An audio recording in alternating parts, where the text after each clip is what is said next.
don't have this in there. This is a little project Dad's working on.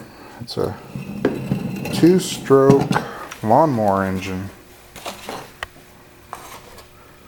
I'm not sure which port that is.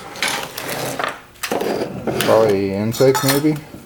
This is intake, that's exhaust. Yeah, intake, exhaust. 2-cycle.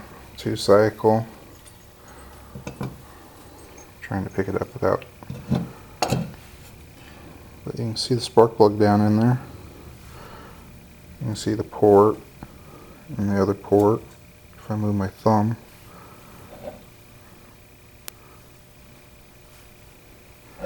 But yeah, it's all one piece. There's no bolts holding the head on like a 4-stroke or anything. It's different. And there's the crank and flywheel.